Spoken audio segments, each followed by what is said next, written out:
I also like to call to order the successor agency and also the housing authority. That's a change that we've made to the procedure here. So at this time, we'll call those three agencies to order. And the time is 6 o'clock. And at this time, I'll ask our new Captain Miller to come forward and lead us in our pledge.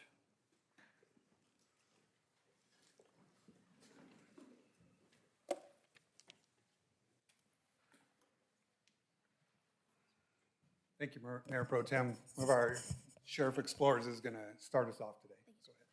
Go ahead. Ready? Begin. I pledge allegiance to the flag of the United States of America and to the republic for which it stands, one nation, under God, indivisible, with liberty and justice for all. Thank you.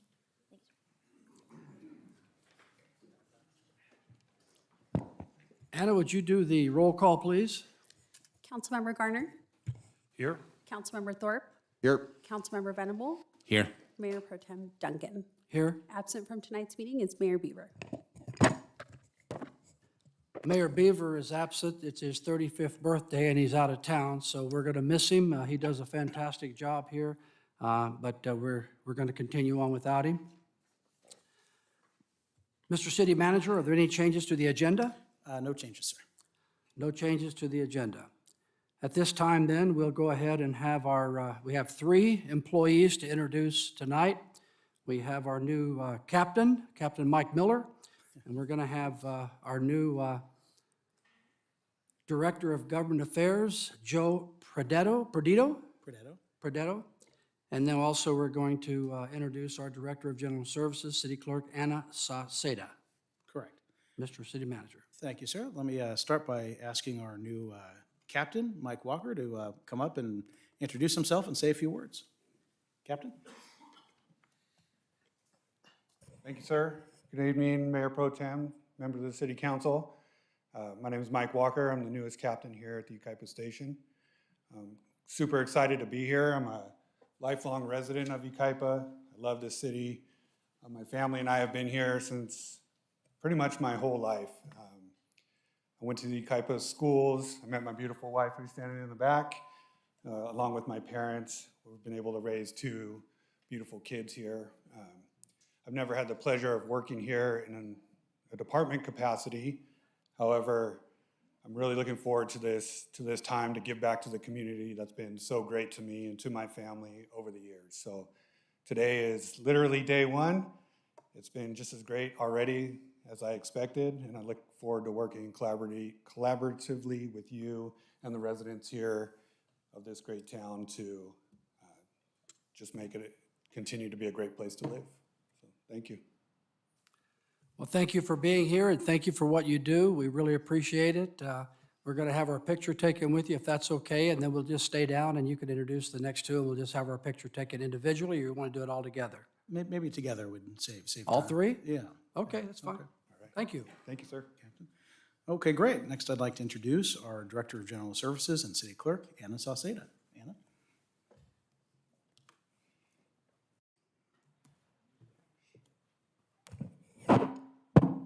Good evening, Mayor Pro Tem, council members, residents. I'm very excited to be here tonight. I'm your Director of General Services, City Clerk. My name is Anna Sauceda. Just to tell you a little bit about myself, I've worked in local government for the last 17 years. Almost half of the time has been spent in the City Clerk's office, culminating in the position of City Clerk. I began my career with the City of Colton, and I spent 11 and a half years there. I began in customer service, and I worked my way into the City Clerk's office. I moved on to become the records management analyst with the City of Rancho Cucamonga, and from there I went on to the City of Canyon Lake. I began there as a deputy city clerk and worked my way up to the city clerk position. In addition to being the city clerk in Canyon Lake, I administered a number of city programs, including the Emergency Medical Services Subscription Program, the Residential Rental Program, the city's Military Banner Program, and was in charge of the city's Business License Division. My educational background is in public administration and communication studies. I am a certified municipal clerk, and I'm currently working towards becoming a master municipal clerk. My family and I have actually been looking to move to Yucaipa for quite some time now, and I'm very excited to be able to work for the city that I intend to make my home. I'm looking forward to working side by side with our deputy city clerk, Kim Metzler, and I'm extremely honored to be a part of Team Yucaipa. Thank you. Okay, Mr. Mayor Pro Tem, I'd now like to introduce our Director of Governmental Affairs and PIO, Joe Perdetto. Joe? Today, more than ever, our success as a city depends on collaboration. Mayor Pro Tem, Honorable Council, I am Joe Perdetto, your new Director of Government Affairs and Public Information Officer.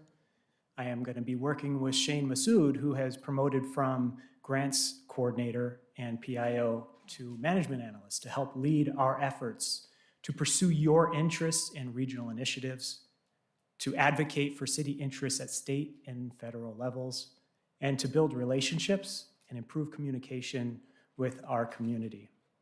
Now, you might be wondering what makes me so qualified to do this job.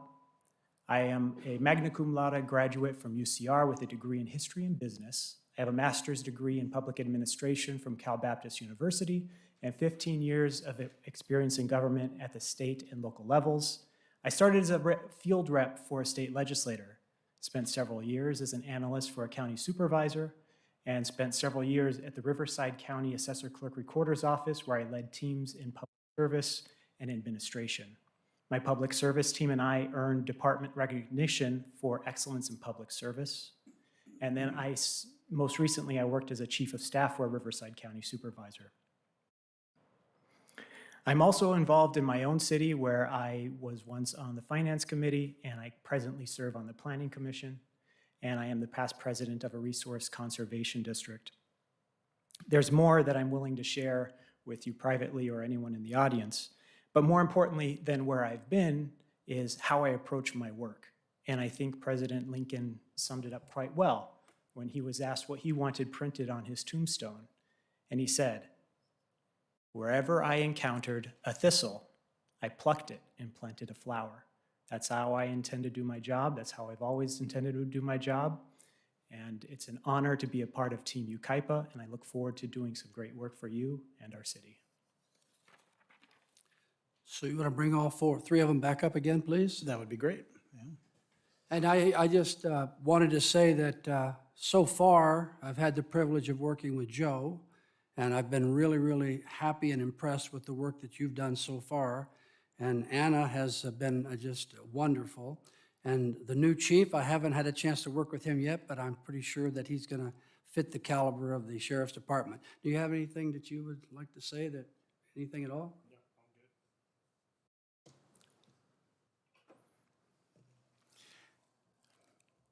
Welcome aboard. I'm looking forward to working with both of you, or all three of you, actually, I'm sorry. But welcome aboard. John? The same. Okay.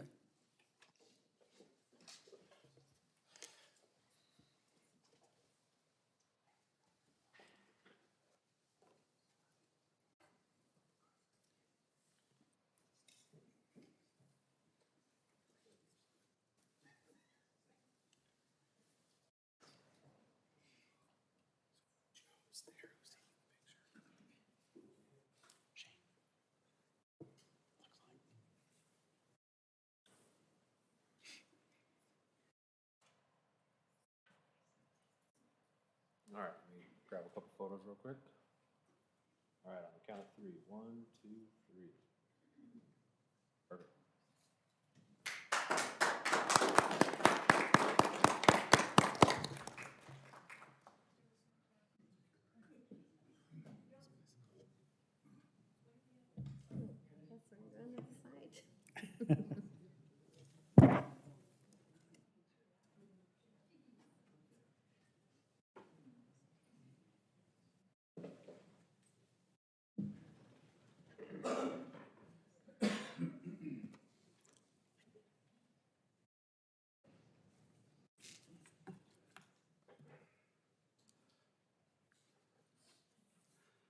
That brings us to public comment. Each speaker is entitled to 3 minutes. Councilmember Garner will keep the time. When that buzzer goes off, stop speaking and leave the podium. I will insist on that. I'll ask kindly that you do that, but some from the North Bench have pushed their luck lately, and so I'll ask that you stop talking. I won't tolerate any outbursts, and I won't tolerate any of the stuff that's been going on. Mayor Beaver has tolerated some, but I will not tolerate it. And I have the sergeant sitting over here. If I need to, I'll have someone escorted out of this building. I don't mean to be difficult, but I'm just getting tired of you guys coming here and saying the same old thing all over and over and over again. So tonight, we've got a lot of speakers. I'm going to limit public comment to 45 minutes. So pick your speakers wisely, speak quickly, get your point across. Typically, what I've found in the last 4 meetings is we have 15 people get up and say the same thing. And we get the message. We understand what you're saying.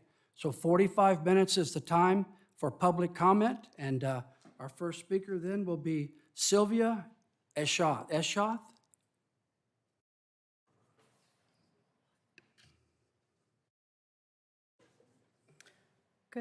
Good afternoon. My name is Sylvia Escott. I'm resident of Yucaipa for around 25 years, and I'm opposed to have us living sober home that is going to be next to my home.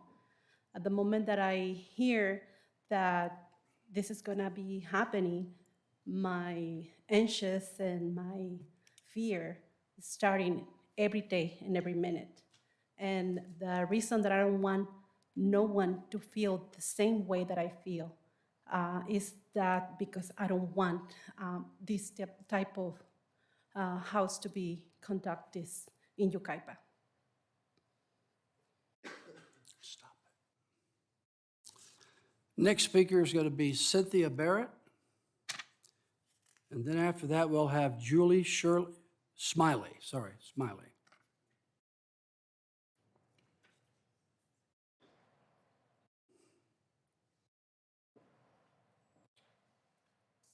Hello. My name is Cindy, and I live very close to the home that is going to be a sober living home. And I'm very opposed to this. There are small children really, really close, and elderly that live alone. And I just don't think it would be good for us. Thank you so much. Julie Smiley. And then Richard Smiley.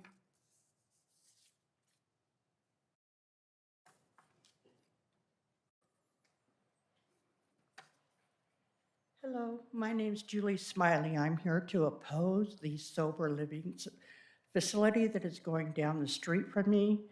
We do, as others have said, we have many very small children that live in the area. We have the seniors. We have people that have lived there for over 50 years with a beautiful neighborhood that's been calm, cool, and collective. And to have something like this come in and to move into our neighborhood is not good, especially when there's facilities nearby. There's businesses on the boulevard. They'd be close to shopping, you name it. And they could go there and live and be happy as a lark. I don't think this is a facility for our neighborhood. Thank you. Thank you for your comments. We appreciate that. Are we going to go ahead on this particular issue, kind of share some information, or is that already in the process? I know we had Trevor go over and speak with some of these folks. Yes, Mr. Mayor Pro Tem, he did. We've had staff start to look into this. Generally speaking, state law severely restricts the ability of cities to prohibit these from going in.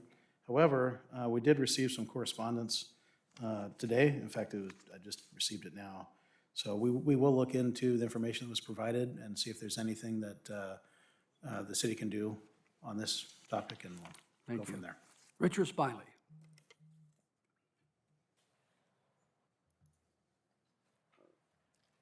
Yes, hi. I'm here also. I'm Dr. Smiley, and I'm here also to oppose the sober living home that will be located at 35488 Cabrini. As was stated by the other speakers, quiet residential area, children, elderly people live in the area. It's not well located to services that would be available for helping these individuals that would need treatment. They would be better located in somewhere like San Bernardino where county services are readily available to them.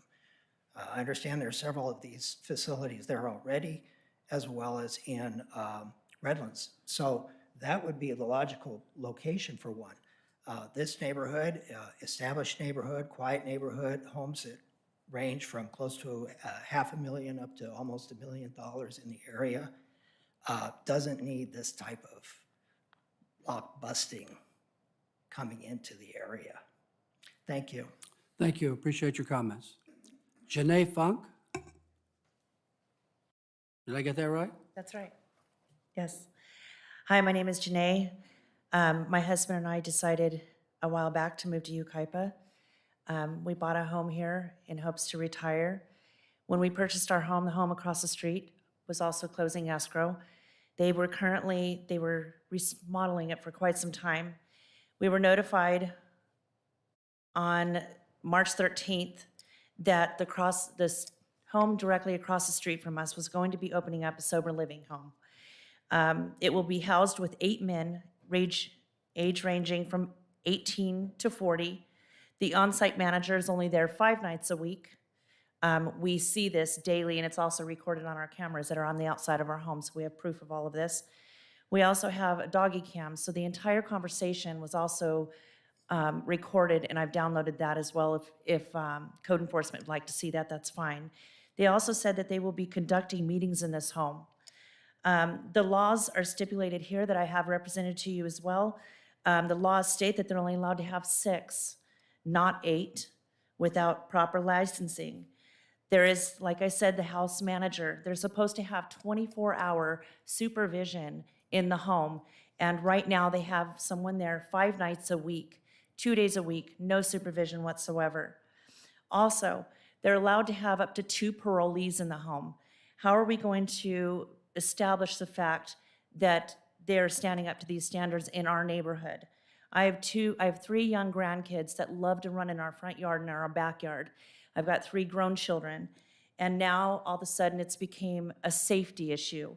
Our entire neighborhood has kids and adults, women and children. Also, their parking. They're supposed to have 1 parking per bedroom, which would be, and also the manager, which would be 5 to 7 cars per person. Per house. Where are they gonna park? Are they gonna park on Douglas? Are they gonna park in front of all of our homes with all the women and children? And we're talking peoples that are felons or coming directly out of rehab. There's an 80% chance that they will go back to the drug of choice. Also, they're not supposed to have AA meetings or NA meetings in this home. This is also stipulated on your paper, and also I highlighted it on the second pages. Where they are having this meeting inside of their home is a building that they have not had permitted. We're asking that that part of their house is now taken down. Thank you. I've got a question. Hey, folks, did you hear what I said? There's no clapping. I So have a please don't question. do that. Can I ask a question? Go ahead. Chris, how many of these things do we have in the city? Does anybody know?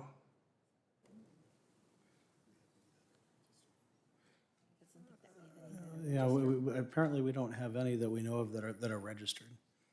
Okay. Well, I'm also against this too. This is horrible. I was just going to add that as a small residential care facility, it's treated as a single-family residence for zoning purposes. And so if it sets beds or less, they're not even required to have a business license pursuant to state and federal law. So we don't have a pure accurate number. Some of them do obtain business licenses for their own reporting provisions, but they're not required to under state and federal law. So they don't have to have a business license in a residential area? For a residential care facility, that is correct. Okay. Kenny Wilson.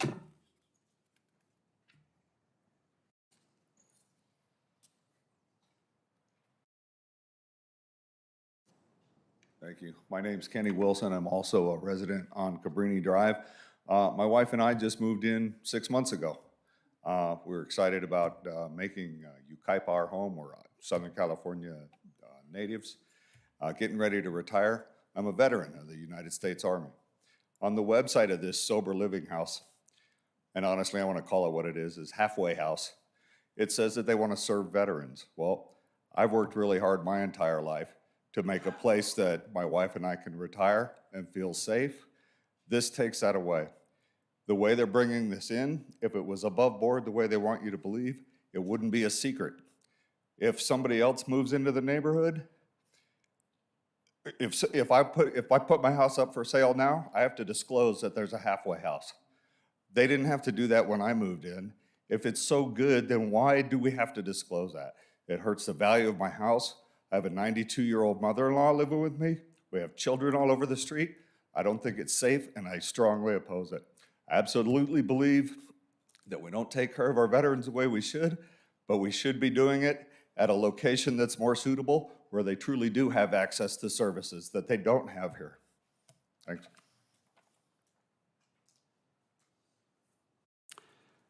Jesse Smith.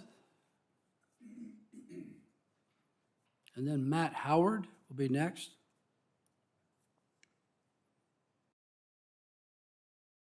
Good evening. I'm here on the same issue. I live on Cabrini Drive with my beautiful wife and my 6-month-old daughter. My wife and I come here with the hopes. I know that this is not the staff's fault. It's nobody's fault up here, and it's difficult for us to have anything to do, but I think this really has brought an issue to light that no one's really discussing, and it's really pretty astounding to me. As Kenny just mentioned, the home surrounding this home, they need to disclose this now. So in other words, you need informed consent of any buyer, but nobody got anyone's informed consent from the operator when he opened this facility up. I just want to sort of tell you my story. So if you're speaking with county or state officials, you can go to them and tell them what you've heard. My wife and I have done everything right to be where we are, to be in our home. We moved here to Yucaipa. It was one of only 2 cities in the state that we were really willing to move into. We were considering leaving, and we're proud to be here. We're really happy to be here. This place brings good people here. We saved and saved. We did Dave Ramsey plan, paid off $90,000 of debt in 3 years. Undergraduate, graduate student loan. We didn't take any vacations. We've shared 1 car for years. We got married in a drive-through wedding, and we did all that sacrifice so that we can raise our daughter with a single-family income and be in a good neighborhood. And now we live 5 houses down from 35488 Cabrini Drive, where the sober living home already exists. So please, if there's anyone you can speak to, it's time for people to talk about this issue. It seems to me that there's a delinquency in the law, or a deficiency in the law, sorry, that maybe something needs to be done where the existing residents, it would require their consent just like it would for a new home buyer. I don't know, but that's all I have for you. Thank you so much. Thank you, we appreciate it. Matt Howard.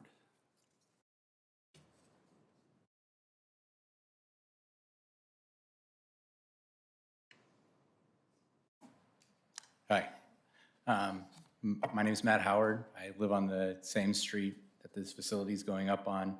I also, I wanted to bring up maybe a thing or two that hadn't been mentioned yet.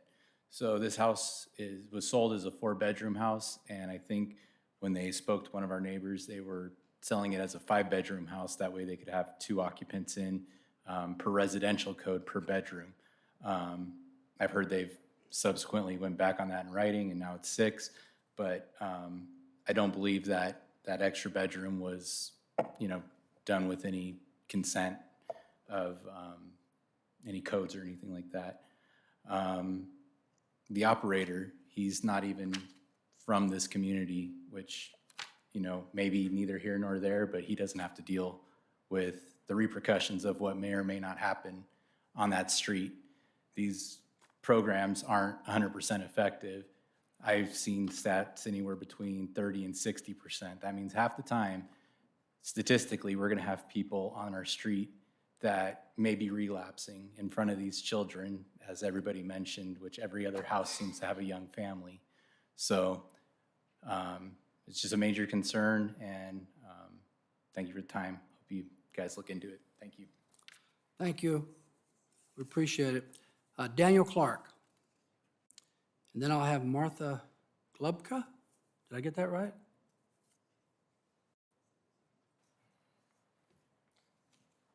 Good evening, council. I live about 8 houses east of 35488 Cabrini, Yucaipa. In December 2015, about 9 p.m., unknown male, approximately 25 years of age, under the influence, pounded violently on my front door, almost shattering my glass door. He was yelling, he was coming in, he was armed with 2 knives, said something about stabbing. I proceeded to take him down at gunpoint and waited about 8 to 9 minutes for the sheriff's department to come and help me out. They did arrest him. He did leave in a sheriff's car. Fast forward now, here it is 2023.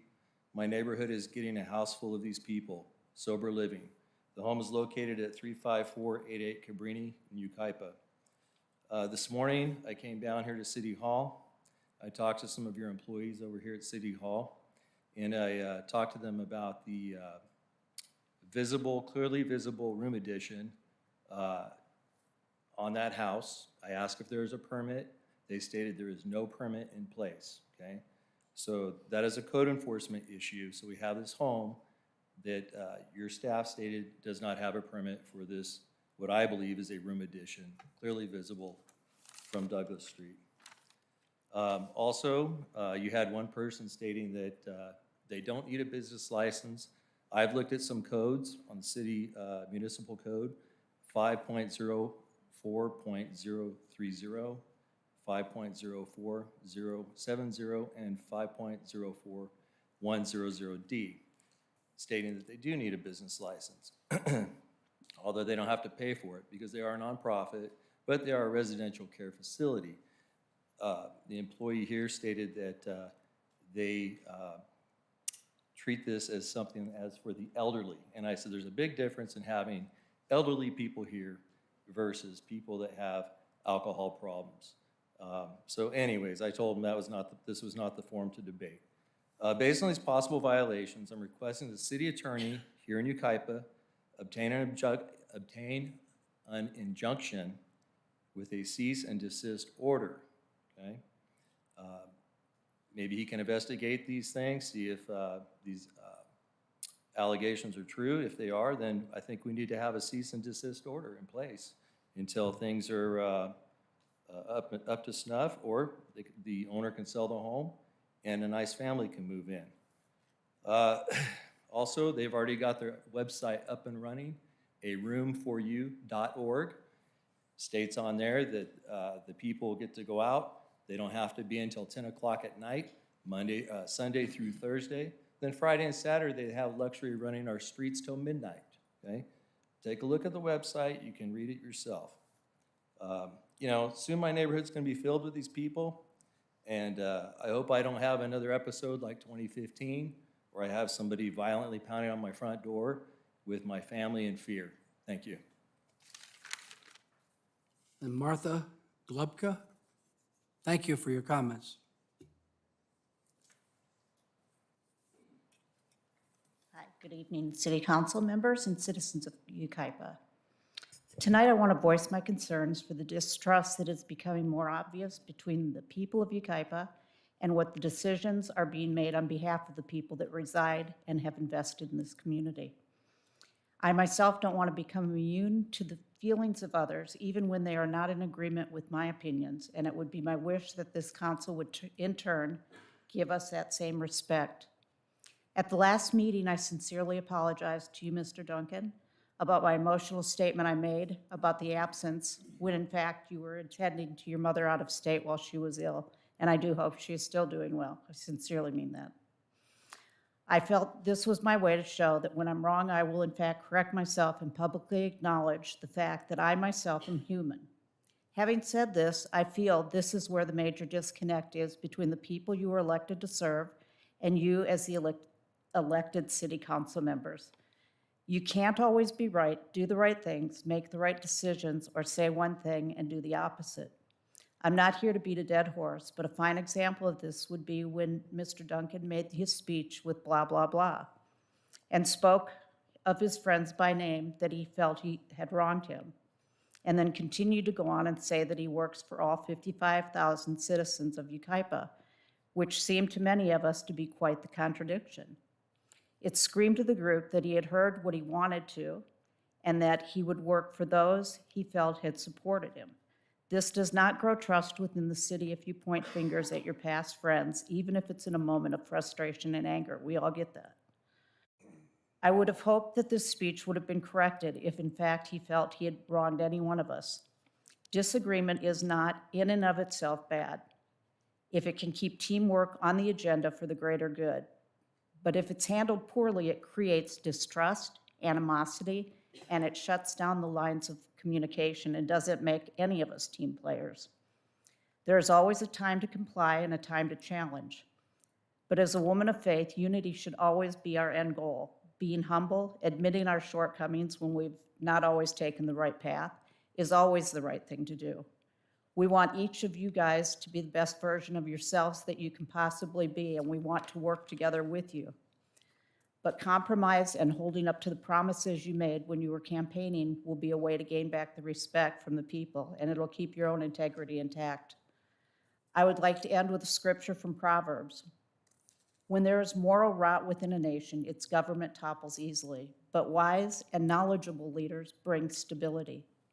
I implore each of you to rethink what you would like from the people of your community and to give some serious thought on the direction you want to go. We really do want to be teammates. Thank you for your consideration, and let's work together to end the chaos. Thank you. Cecilia Johns and then Diane Smith.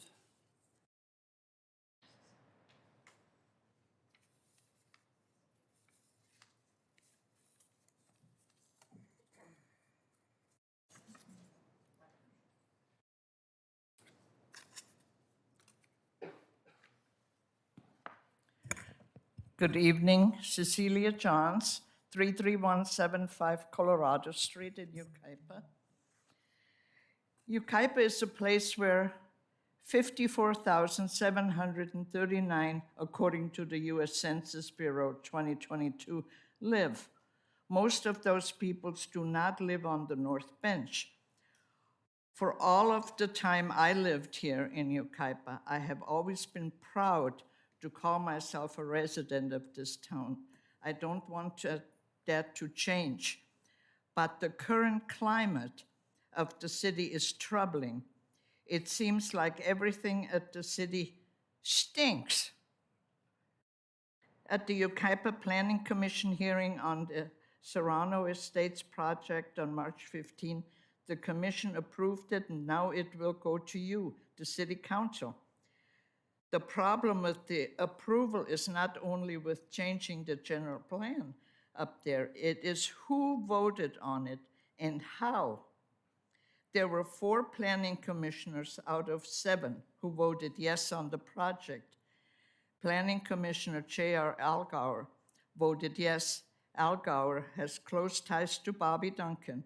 Duncan appointed J.R. to the commission. Of course he did. They are both in the real estate business and shared an office together in the past. That stinks.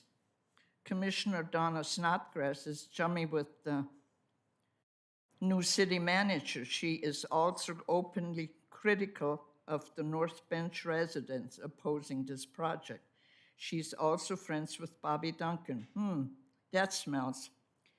Stacy Chester, who ran and lost an election for city council in 2020, was endorsed by her good friend Bobby Duncan. Bobby appointed her to the planning commission. That stinks. Tony Hicks also voted yes. I don't know that guy, but I hope he doesn't have ties to the shadiness that is going on with the city. All I can say to you, Council, is that we are watching. We will be here at every meeting, either in person or listening or reading. And I hope I don't have to bring my air freshener. Thank you. Thank you for your kind comments. We really appreciate them. Diane Smith.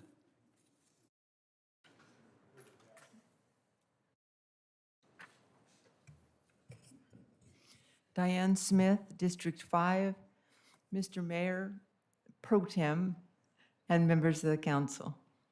I came before you on February 13th, 2023, to ask for recognition of Ray Casey's contribution to Yucaipa and for his nearly 20 years of outstanding service. Councilman Thorpe and Mayor Beaver supported the request and asked staff to put it on a future agenda. That was 6 weeks ago. I can understand why it wasn't on the agenda for the last marathon council meeting, but tonight's meeting looked pretty light to me. Please don't forget about my request. John Tooker, Ray Casey, and Dick Riddell are the three primary individuals responsible for guiding the growth and development of Yucaipa from its infancy to becoming the jewel of the Inland Empire. John and Dick have been recognized, but Ray has not. Although you haven't been forthcoming as to the reason for Ray Casey's termination, you can't erase all the good Ray did. The detention basins, the uptown revitalization, the Performing Arts Center, a new police station, the transit center, Yucaipa Boulevard improvements, the overcrossings, and safe routes to school.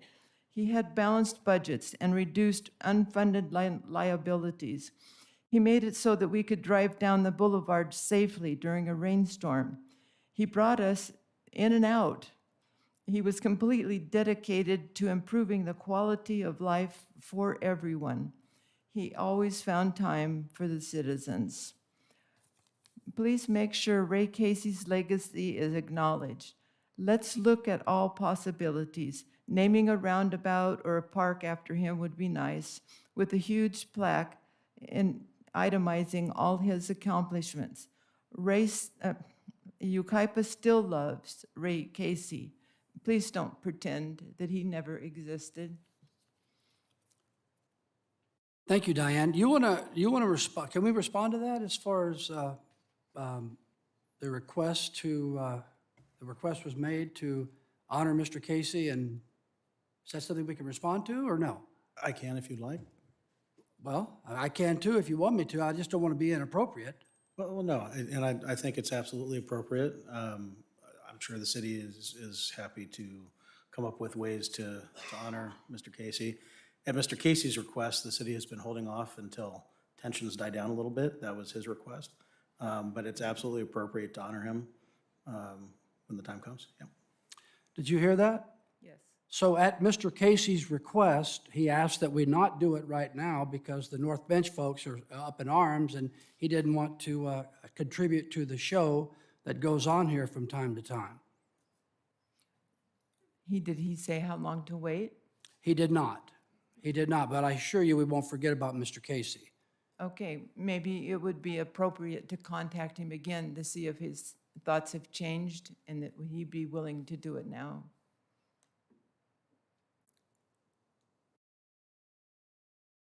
We will look into that, my dear. Thank you very much. We appreciate your comments. Mr. Wong, Hanson Wong.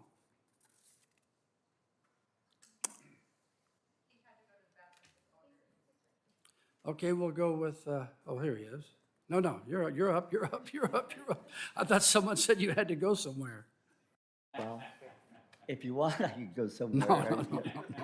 No. Councilman Garner, would you give me a few seconds before you turn it on? Okay, so our city manager and our city attorney both sort of agreed to attend the Bunny Hop on April 8th. I won't ask people to clap, but I do expect them there. And Megan will make sure that they don't have to wear a bunny suit, okay? So. I didn't hear a word that you just said. I didn't understand what you said. I'm sorry. Our city attorney and our city manager both have, I think, agreed to come to the Bunny Hop to support our physical endeavors for the city. So I just wanted to thank them. I won't clap, and then you can start the timer on me, okay? My name is Hanson Wong, in case you don't know me. I live on Court Street, and I'm up in arms, just in case you didn't notice. Okay. Couple of things. I think we need consistency in our rule. In my meetings that I had, one of the main things I had was consistency. If you say no clapping, please no clapping at any time. If you say clapping, that's okay. If you say no clapping to disturb people, then that's also okay. But let's be consistent in what we do. Second thing, First Amendment rights are individual rights. They're not collective rights. So that I feel that as individuals, even if it's the same thing, even if it's blah, blah, blah, I think each individual should have the right to have their say. And I think restrictions on individual rights, I don't know who's on the bottom. I don't know whether Anna, our new person that's so nice, will actually put people on the bottom that we don't want. So I still feel that we should have First Amendment rights as individuals. The next thing, completely different topic. The wine, the ABA committee, I have asked for a return on investment. I think we need it on 1 year, 5 year, and 10 year back for one, the Wine Alliance. Hopefully they get something out of this in dollars and cents, in traffic, but there should be a set amount that is projected and not just, oh, we're gonna get more people coming in. The developers, we should outline how much they're actually getting in 1 year, 5 years, and 10 years from this proposition. Lastly, the citizens and the residents of the city and the city council. You have spent money on this, you have spent time on this. What is our return on investment that we're gonna get from this? In the near future, you're gonna be looking at this proposition, and so I think it's something you need to think about ahead of time. And I think also until you approve it, that it should not be used in any format until you designate it appropriate. Next. Rebuttal. I think, you know, you're asking for things that are appropriate, amount of time, and so on. You also say, and Mayor Beaver has said, that if we say anything out of line, that we shouldn't allow it. And so I'm not going to call you guys any names, but someone called me a liar during the Planning Commission. I wanted to make a rebuttal, and I was refused that. I don't think that that should be part of a rebuttal for a plan, and I'm on the red already. Okay. Thank you. Thank you. I've never called you a liar, Mr. Wong. I've never called you a liar. I know, but I don't know why they would do that. I apologize on their behalf.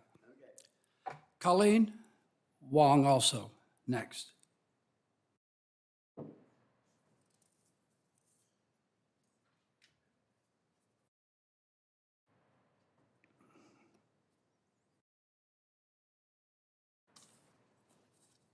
Colleen Wong, 35150 Court Street.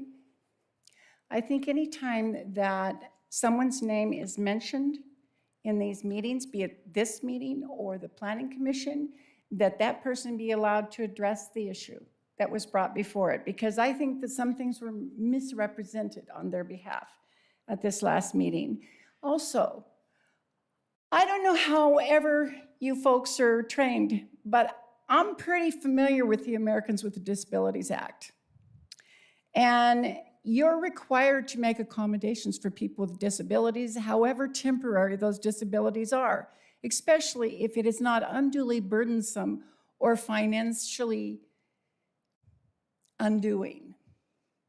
You wouldn't let one of our audience members read somebody else's remarks because she had exercised her right as a citizen in this city to address the Planning Commission. And when someone had their written remarks typed out, but their laryngitis had kicked in and couldn't speak, y'all told them that couldn't be done. Do you guys not understand the Americans with Disabilities Act? Do you need a training? Because I can arrange it. No? Evidently not. Are you suggesting, by the way, Mr. Duncan, that we are required or to get together with other people in the audience and decide who can make a remark about what? We don't talk to each other before this meeting. What are you talking about? And the North Bench is up in arms? Are you kidding me? Up in arms? I'm from the North Bench, but I'm not agreeing with anybody because whatever they are or wherever they're from, I'm expressing my own personal opinions here. And I don't appreciate it when you're telling me that if somebody else uses up your time, that evidently is so worthwhile that what they have to say is going to ace out my ability to express my own opinions? Is that right? Is that what you meant? Was it's going to be cut off at 45 minutes so that we can't express our opinions? I'll let somebody else use up my 30 seconds. Thank you. Mayor Pro Tem? Go ahead. I've told the public that our office's job and the city attorney's office is to call balls and strikes. I'm familiar with the incident that Ms. Wong was talking about, and I actually spoke with Terry Boone about it earlier today. A person had bronchitis or laryngitis. They didn't have a voice. They didn't feel comfortable making their comment from the podium. And another speaker who had already spoken offered to read their statement aloud for them. And they were initially told that they couldn't do that. The chair overrode it. The person was allowed to make their statement on their behalf. And I spoke with the attorney who was at the meeting about it. I agree that they should have been allowed to read that statement aloud. And I'm sorry to the individuals who were told no. This is a very stressful situation, being a city attorney, especially at a hearing like we had at the Planning Commission last time. If we make a mistake, I'm going to own up to it. And I just wanted to put that into the record that that has been corrected and it won't happen again. Thank you, Mayor Pro Tem. Thank you. Terry Boone's up next.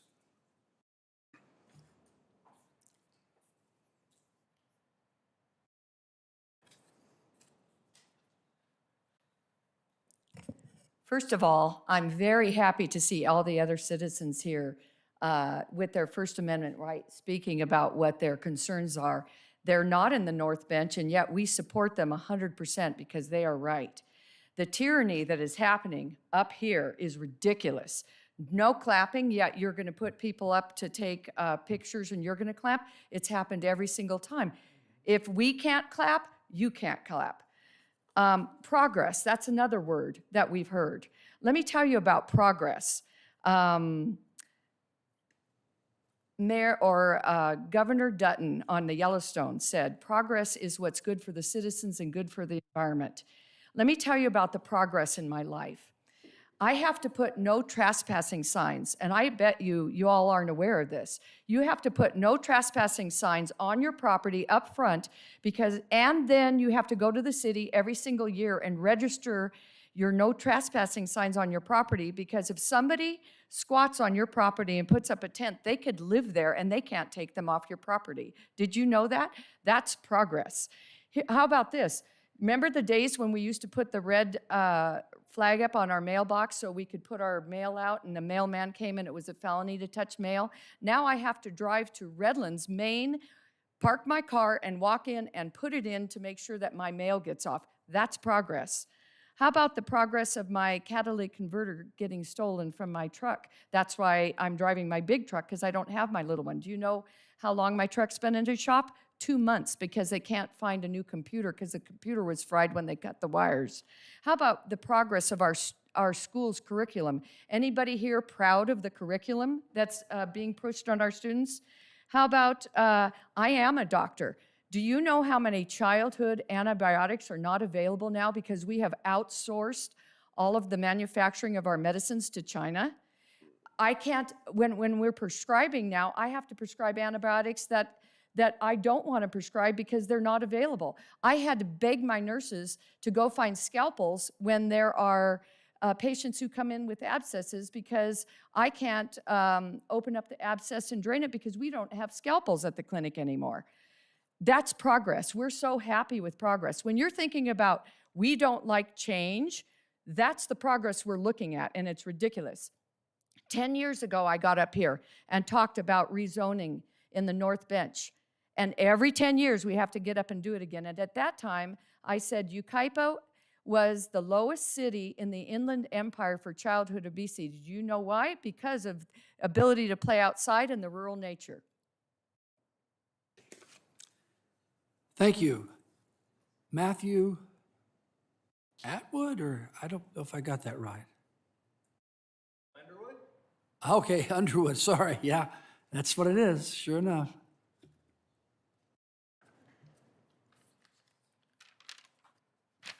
Thank you, Council. First, I'd like to welcome the new city manager, Chris Mann. You're the most scrutinized city manager ever in the manner in which you were placed. I truly hope that you are the whiz kid the mayor says you are, and that you will put aside political lobbying for land development interests to preserve any rural character of Yucaipa. That is the Yucaipa that you fell in love with. If you do that, I can even overlook the fact that you're a Dallas Cowboy fan. But if you want to experience real heartbreak, join the home team Chargers. Actually, we took your offensive coordinator and your quarterback's coach, and Justin Herbert's my cousin's kid, so I hope that works out great for us. But I'm not here to talk about football. I'm here to talk about the blah, blah, blah. City Council, I appreciate you. You've chosen to serve and lead, and Yucaipans chose you. But Mr. Duncan, you serve at the consent of the governed. If you don't have the fortitude to take a few arrows for things you've done, said, or voted on, then I agree with all those who have said that you should resign. You've been an embarrassment to the city to a national level several times, an embarrassment to the city council with your wah, wah, wah, and with a complete lack of self-awareness, an embarrassment to yourself.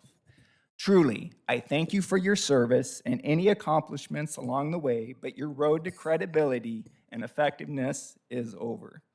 And if you're too vain to resign, if there's any shred of integrity left, you must recuse yourself from any votes on the North Bench matters. In your immature, vindictive, and condescending little tirade, mostly against ladies, I might add, you boldly proclaim that you don't listen, won't listen, and are incapable of remaining objective. And to the rest of the city council, if he won't recuse himself, you must have the courage, integrity, and leadership to make and carry a motion to remove him from these matters. You heard his inflammatory little rant disclosing his bias. If he were a juror in any courtroom in America, he would be removed for bias, all cases would be thrown out, or there would be automatic grounds for appeal. Please don't become a kangaroo court. Police yourselves. Hold yourselves to a higher standard of integrity. Restore trust and leadership to Yucaipa city governance. The citizens are watching and waiting. And in 15 seconds left, I also agree with everyone who came up and spoke against this halfway house. Well, thank you for your kind words, Richard.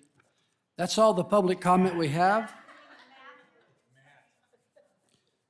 So that brings us to the...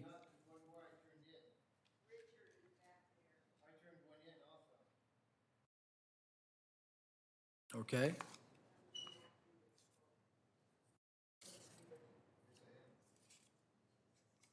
I don't have it. Do I have it? What was your name, sir? Richard Galvez. Oh, I'm sorry, Richard Galvez. Okay, there you go. My apologies.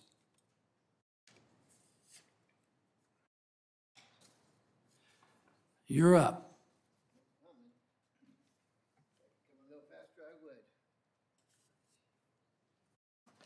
Hi, City Council. Richard Galvez again, 2 weeks now.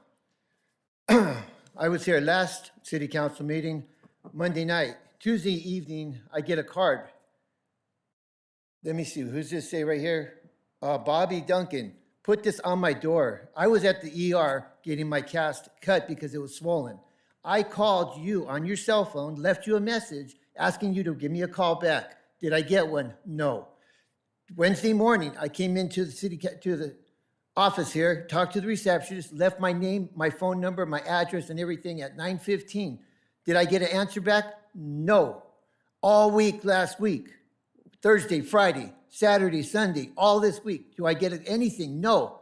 I'm tired of it. But I come home the other day and I get another letter right here for collections from freaking City Yucaipa. Why do we have a collection agency out of Newport Beach? I don't understand that. If we have a collection agency, why don't we use the one in Redlands? Why don't we use the one in San Bernardino? I'm tired of this for my patio cover that I fixed. I didn't replace it. I fixed the problem. I came in, I went and talked to city council or to planning. Oh, turn in some plans. I turned in the plans. Oh, we want corrections.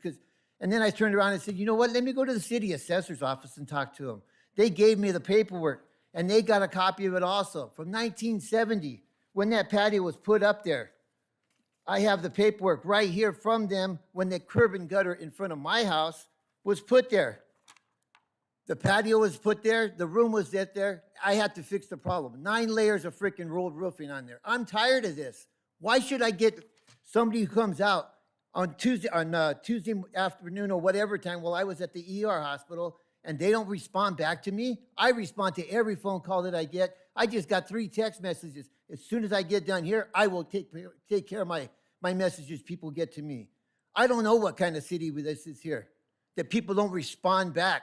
I'm pretty sure if it was something really, really important to you, you would call back, right? I'm pretty sure. I don't understand this. I've been in the city so many different times. 8 years is when I've been getting harassed. I got a $23,000 lien against my house. You think I like that? I'm a veteran. I'm a disabled veteran. What is it we trying to do? Take my house away, put me on the streets? I would really like to see that happen because City Yucaipa will come right back into a town. I would fight for that because I will not be a homeless veteran. I see too many of them every time I go to the hospital. Luckily, I have all my limbs. I have friends that don't have legs, people that don't have arms. You think that's really fun to see those guys like that? My unit, 3-5, Marine Corps, out of Camp Pendleton, disarmed. That's pretty bad. But yet I get harassed for 8 years for something that's there. And it was not a replacement. It wasn't a rebuild. It was a fix. I'm pretty sure if any of you guys would have done it, you would have fixed your own problem if you know how to. USMC, they told me exactly how to do what I do. And I do it right. 1 time, not 2, not 3 times. Somebody needs to correct this problem. I'm tired of it. Because why? Why am I getting a collection agency? And it's funny. It's administrative fees. Administrative fees. I went and talked to Pamela. I went and talked to Kelly. I went and talked to, I think his name is Brian or Bruce or something like that that's in there. Why can't they take care of the problem? When the guy who just came back from the inspection, Mike Moore came out and took pictures of my place. That was 6 years ago, before Mike retired. I seen Mike a couple weeks before this happened. I don't understand it. Mike says, you haven't gotten that thing taken care of yet? No, Mike, I don't know why. I'm fixing a problem. People live underneath where this was leaking. I barely got my drywall done the other day on the kitchen where it was leaking also. Somebody needs to take care of this problem here because I got files, I got letters, 75 letters already, and then already right here, 56 more letters. You think I really like to have that kind of harassment? I think that's harassment, especially when I come in and talk about my letters. Why am I getting this? I'm working on it. I don't understand it. And it's pretty bad that when I get it, that's the bad part, is when I get a card from somebody from the city council and drop it off at my house and I make a phone call. I don't understand that. So you're complaining about the fact that I came to your house to see you or that I didn't return Well, you your came phone out call? to see me and you left your card. I called you that night at 9:02 when I got out of the ER. Did I get a response the next day or all week? No. What kind of stuff is that? Does somebody want to respond to this? Nobody or- responded to me. It goes right to the cell phone right here. Does somebody want to respond to this or no? Yes, sir. Okay, but not right now, is that right? It doesn't have to be right now, Chris. I understand that you just came into this position. I was here the last 3 meetings, and I've watched you take your position. Thank you. Mr. Preciado will reach out tomorrow. Okay, thank you. Thank you. Thank you, sir. Appreciate your comments. Okay, so that brings us to the consent agenda. Is there anything on the consent agenda that any of my colleagues would like to pull for discussion? No? Do I have a motion? So moved. Have a motion to approve the consent agenda. Do I have a second? I'll second. Have a second. Any further discussion? All in favor? Aye. Any opposed? Okay, consent passes 4-0. And that brings us to item number, is there any council member business to report? Any of my colleagues have any council member business to report? No. No? Okay. That brings us to item number 10. Ben Matlock will be the presenter on this one. Thank you, Honorable Mayor Pro Tem Duncan and City Council members. This is a follow-up to the Enhanced Infrastructure Financing District Public Financing Authority. As City Council may be aware, we're working towards the formation process and exploring that for EIFT, a new finance tool for infrastructure-related programs. The City Council has already selected 2 members to be part of the board, as well as an alternate member, as well as 1 additional public member at large. As part of the EIFT, it does require a 5-member board, with 3 of them being elected officials and then 2 of them being at-large members. If the County of San Bernardino chooses to ultimately participate, then they would be that 3rd elected member and then the 2nd at-large member. However, at this time, we are still having ongoing discussions, and so with that, motions recommended for Mayor Pro Tem or for Mayor Beaver to be, rather than the alternate member, to be the official member, the 3rd member, and then there's another civil service application that was received that would also be that 2nd at-large member, so that would round off the 5-member board for the Public Financing Authority. That concludes my presentation. Any questions of staff? No? So we're to appoint Dustine as the 2nd at-large individual, is that right? That was the 2nd civil service application that was received. So the council's already appointed the other one that had been received prior to that date, and then this person had submitted theirs afterwards. So we need one more after this? No, it would just be confirming Mayor Beaver as an official member rather than the alternate member, and then this 2nd member at large. Does that need to be the motion then, if we're going to approve it? If that's a 3rd, does that make Brown Act violation if all 3 of us are there? The Public Financing Authority is still a Brown Act committee, and so there'll be still the notice for that, but it would serve as kind of a separate entity from the City Council itself, but it would be noticed consistent with the Brown Act. Thank you. Speaker slip, okay, I'm sorry. I have one speaker, it's Diane Smith.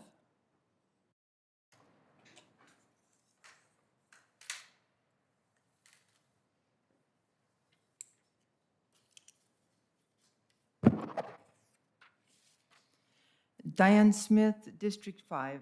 Mr. Mayor, Pro Tem, and members of the City Council.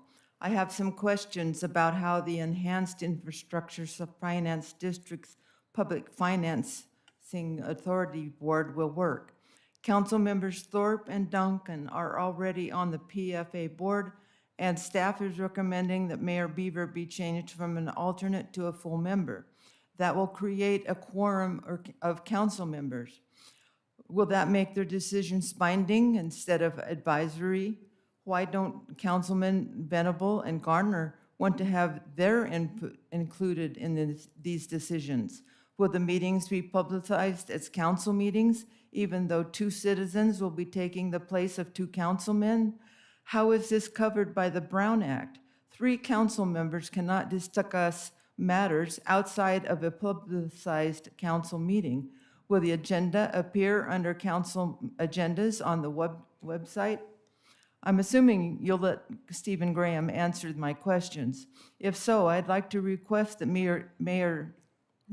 Graham lean into the mic when he speaks, and don't turn your head to look at them because we can't hear you at all then. Otherwise, if you don't lean in, it doesn't pick up your voice. Also, could you speak clearly and concisely? At the last council meeting, I felt buried by your avalanche of words. I guess David Snow spoiled us with his economy of speech. If Mr. Graham could formulate his thoughts before he starts talking, it would help immensely. So do you want to respond to that? And speak into the mic? Yes, thank you, Mayor Pro Tem, and thank you for the kind words and the notes from the speaker. In terms of the question as to how the Brown Act would apply, the Brown Act applies to any members of the city council when 3 or more of you are meeting. There is an exception under the Brown Act for meetings of other public agencies that are also subject to the Brown Act. As Ben Matlock already mentioned, this agency is subject to the Brown Act. It's going to have its own meetings and agendas that are going to be posted. Is that right? Interesting. Yeah, so I'll have. I can make the answer longer if you'd like. No, thanks. No, thanks. And then Go ahead. as a general note, the Public Financing Authority focuses on the EIFD and the business plan as part of that financing thing, so it isn't necessarily city council related discussions. It's much more focused on the EIFD as a separate agency and administering those components, but it will be noticed as part of that committee. Did that help, Diane?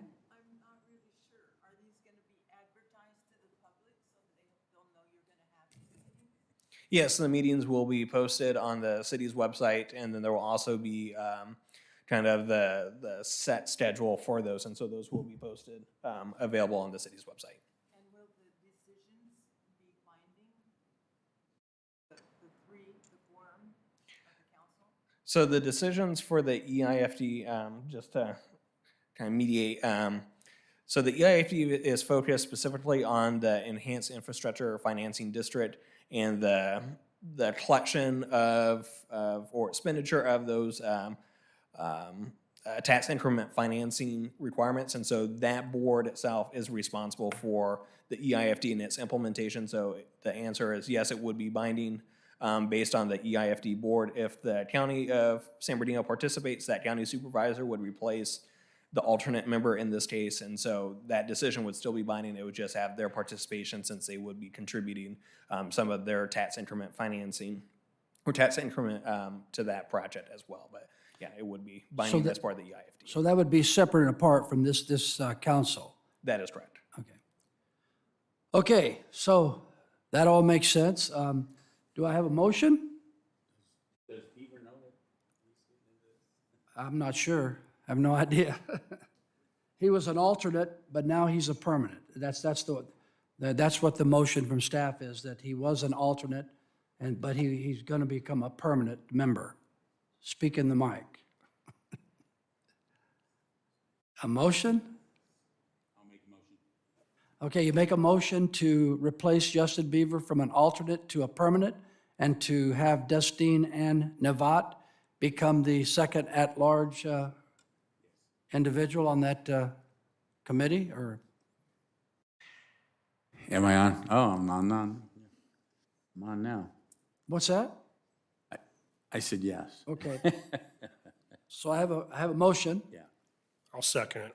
Motion is second. Any further discussion? All in favor? Aye. Any opposed? So that passes with a 4-0. Do we have any possible action on pending legislation? Oh, we do. I'll have Mr. Perdetto give that report. Mayor Pro Tem and Honorable City Council, before you are 2 agenda items. I'll address agenda item number 11 first. Homelessness is a growing problem in the state of California and in the Inland Empire and the city of Yucaipa. There are a number of reasons for this growth, and mental health and addiction is one of the largest contributors. SB 63 aims to deploy a couple of proven programs. 2 programs are collaborative courts, homeless courts, and mental health courts, which are voluntary programs to help help offenders seek treatment in lieu of detention. That's what a mental health court does. A homeless court helps people who are homeless reduce charges and reduce fines and help them seek treatment to get jobs and get off the streets and into permanent housing. The bill will also create a grant program to support sheriffs in creating plans for offenders upon release to have support to transition into permanent housing and employment. So SB 63, although it's not a silver bullet, will create some competitive grant programs to support collaborative courts and also sheriff's programs to help offenders transition into daily life. This is distinct from what you may have heard of care courts. Care courts are for non-offenders, and that's being deployed in certain counties as a trial program. But SB 63 is consistent with the governor's efforts to reduce homelessness and treat mental health and addiction in the state. So as written, SB 63 would be a benefit to the city's efforts in reducing homelessness in some capacities. Okay, any questions of staff on this particular item, item number 11? Yeah, I got a question. How is this going to help the sheriff's department? The next item will actually provide more direct benefit to the sheriff's department, but it will help public safety in general because a lot of mental health, people suffering from mental health who are criminal offenders end up in hospital or jail beds when they should be in mental health treatment programs. So this will help alleviate, this will help remove some people suffering from mental health disabilities from the jails and free up those beds for the sheriff's department. Thank you. Any questions, staff? I don't have any. Gavin Newsom just announced he's going to set aside $15 billion for homelessness in California. It's a lot of money. Okay, no, we need to have a vote on this to approve it. So item number 11, do I have a motion? I'll move. Have a motion? I'll second. Have a motion and a second. Any further discussion? All in favor? Aye. Any opposed? Brings us to 13, passes 4-0. Mayor Pro Tem, Honorable City Council, before you is an item to support AB 462. You are all aware of the dangers of fentanyl. It has become the leading cause of death for young adults 18 to 45. Mere specks can kill. In response to this, the San Bernardino Sheriff's Department created the Overdose Response Team, which is a regional collaboration to support the investigation and prosecution of overdose crimes. The bill is written with the San Bernardino Sheriff's Department specified as an existing overdose response team and provided preference for funding. This bill is supported by the San Bernardino County Sheriff and the Riverside Sheriff's Deputy Association. Do we have any questions of staff on this particular bill? Not I. No. No? Do I have a motion? I'll make a motion. I'll second. Have a motion and a second. Any further discussion? All in favor? Aye. Any opposed? Okay, so that brings us to item number 13, which is Stephen Graham. Actually, Mayor, I think the city manager wanted to do a brief introduction on the item. At least I saw him turn his mic on, and then I'd be happy to follow up. That would be great. Okay, that brings us to item number 13, and the city manager will. Thank you, Mr. Mayor Pro Tem. So the purpose of this ordinance is to add Chapter 2.06 to the municipal code regarding transparency and ethics. So the ordinance aims to promote transparency, accountability, and public trust in local government by providing increased access to public information, meaningful public engagement, and adherence to ethical principles. The ordinance includes the following key provisions. It requires that labor memorandums of understanding resolutions, employment contracts, and management, supervisor, and confidential employee salaries and benefits be posted on the city's website. It states that all city council meetings shall be broadcast in video online for public viewing. It states that application documents for planning actions shall be posted on the city's website during the public notice period for the application prior to the public hearing. It reaffirms our commitment to conducting state-mandated ethics trainings under AB 1234, and also states that those trainings should be conducted in an open meeting that the public can attend. It states that all city council-approved contracts shall be posted on the city's website. It states our broadcast shall be made as soon as reasonably practicable after the website becomes operational again. And with that, I will turn it over to the city attorney.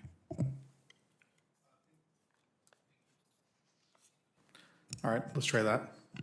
Mayor Pro Tem, I understand there may be some public speakers. Perhaps I could give my presentation afterwards. I might be able to answer any questions they have while I give my presentation. Okay, so we have two public speakers on this item. It's Hanson Wong is first.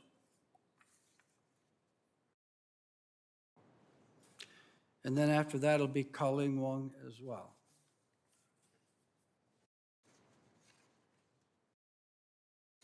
Mr. Mayor Pro Tem, she had to leave, so you'll only have one speaker. And I won't take her time, and I will abide by your rules. Transparency. So in order to be transparent, I feel that we need some access to people in our city hall. I have tried to reach to get an appointment with Mr. Mann to find out about what his fresh eyes have seen, also his plans for the city, also some other items that came up in the last 2 weeks. And I was referred to the other departments and that he was not available to me. The budget, I feel it's been in the black for many years. The 1 year that we built something, when they put the capital on it, then it was in the red. But overall, the city has done quite well. But at the last city council meeting, I heard we weren't doing as well. I'd like to see that posted as well as to how they looked at the budget and say, we're not where we should be and we should be cautious about how we spend. As an example of how this affects things, at the Planning Commission, one of the planning commissioners said, our budget isn't doing well, therefore you need to pass this particular project so we can get revenue. I think that is a problem in my mind.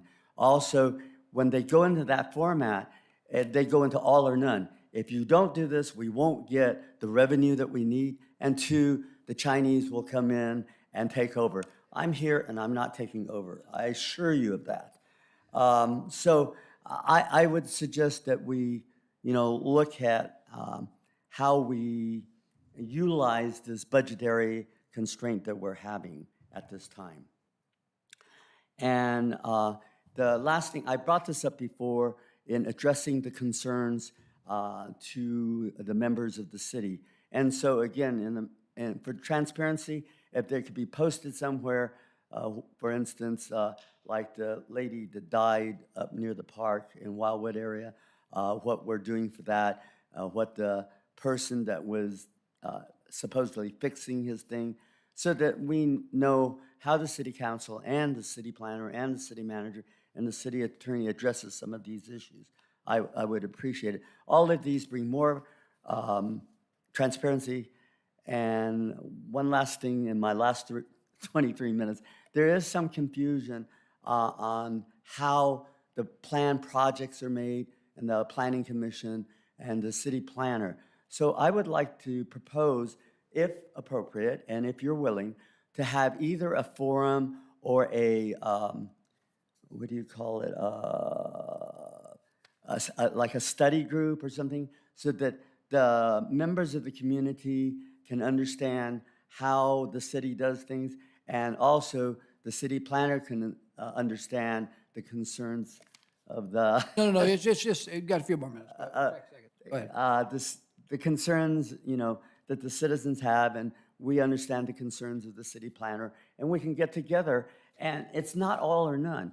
I think we should be able to hit a midpoint, go through with the projects, do what we need to do to develop, and not have to fight, either my way or the highway or nothing.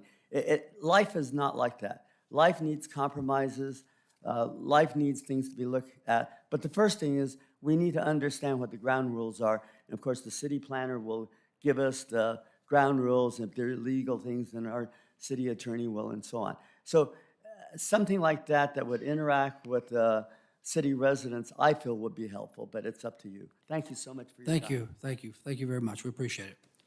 Want to comment on that, or? Yeah, if I could just say, first of all, Dr. Wong, I'm happy to meet with you and looking forward to it. Dr. Wong did contact the office requesting a meeting with myself and with the city attorney. I asked our executive assistant to reach back out to him and get some more information. I'm always happy to meet with anyone, but before we involve the city attorney, I want to make sure that that's actually the appropriate place for those questions.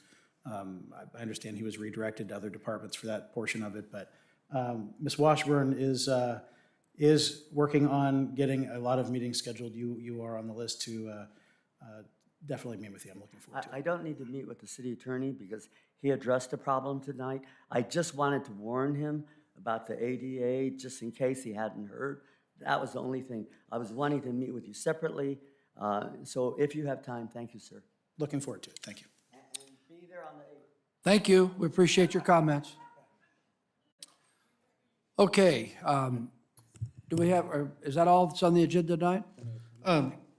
Mayor, I can give a short additional presentation, but I'm happy to be concise and not have an avalanche of words come at you. We can proceed forward if you're happy with the presentation of the city manager. Well, I just wanted to point out to the public that, the last planning meeting, there was some procedures introduced that kind of caught people off guard, the ex parte thing. I wasn't familiar with that, but I understand it now a little better. But my understanding is that that process or procedure was always supposed to be happening in a public meeting where there's a... This is, I think, the effect of a fresh set of eyes on the city of Yucaipa. Talking about ex parte communications, that's been the law in the state of California, that those have to be disclosed for decades. The city hasn't had a practice of having a city attorney or an assistant city attorney present at planning commission meetings. We placed that requirement in the quasi-judicial rules, not because you're making it the rule, but because it's just a nice reminder for us as you're going through that step 1, step 2, step 3 of what the requirements are under state law. So I do apologize, though, to the Planning Commission. I know it caught them off guard, but I think that is in the same spirit of the ordinance that you have in front of you, which is transparency and ethics. When you're talking about a Planning Commission item, which is a quasi-judicial hearing, that's the technical legal phrase, it's important that the public, the applicant, anyone else who has an interest in that decision know the information that you've received. So for example, you may have spoken with people who are opposed to a project. They may have given you information to support their opposition. It's important that an applicant know that you have that information so that they have an opportunity to address it when they come up and use their time during their presentation. And it goes the other way. Oftentimes applicants will reach out to members of the council. They want to give you information about the project. There's nothing wrong with them wanting to have that conversation with you, but it's important that that information that you have gleaned about the project is disclosed. I'll give you an example. I went out, there's a project coming up, you may have heard of it. I went and had a look at the property today myself. If I was on the council, I would need to disclose that I've went out and seen the property, because then I have that information in my head and people can talk about it. So apologize for catching them off guard, but our job as the city attorney's office is to make sure that the planning commission and this council conduct themselves in accordance with the law. So we had to advise them that they had that requirement. And one of the things that was just brought up or spoken of is that the contracts on the website. So typically, in the past, some of these contracts for employment were not on the website, but they were supposed to be, or we're going to move that we do that in the interest of transparency. I can tell you that I did speak with the assistant city manager about the items that are listed on the ordinance. And I believe that some of these things are already on the website or were. They weren't necessarily in the easiest to locate places. And so I think one of the things that staff was kind of talking about was if the council goes in this direction, we might just have a transparency portal where all of these things you can find with one click. So you want to see the contracts, click this button. You want to see the recordings, the video recordings of the council meetings, click this button. And I think that you can have things on the website and still not be very transparent because you can't find them. And the city hall has been wired for video. We just have not implemented that, but part of this is to implement video recording. There is a deadline that the city needs to begin broadcasting in video no later than July 1st, 2023.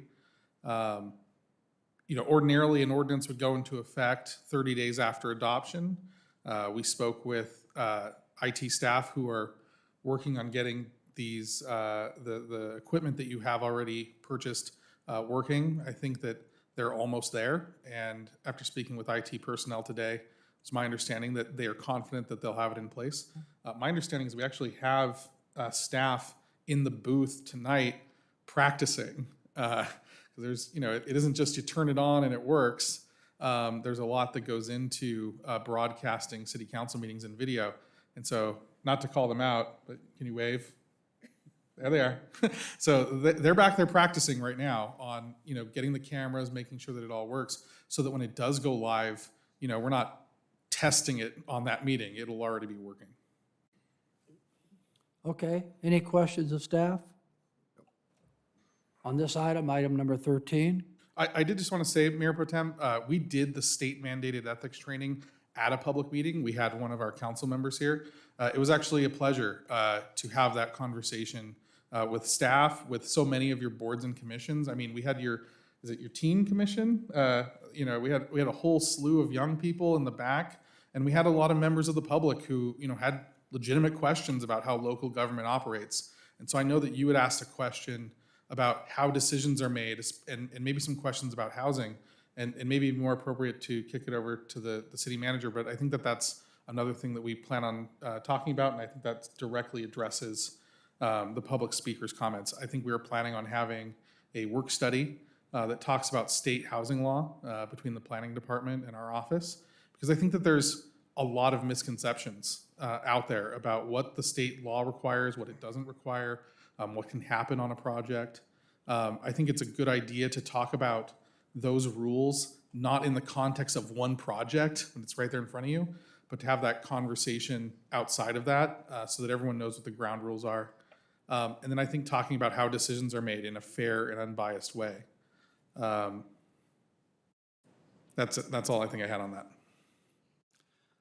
Okay, do I have a motion?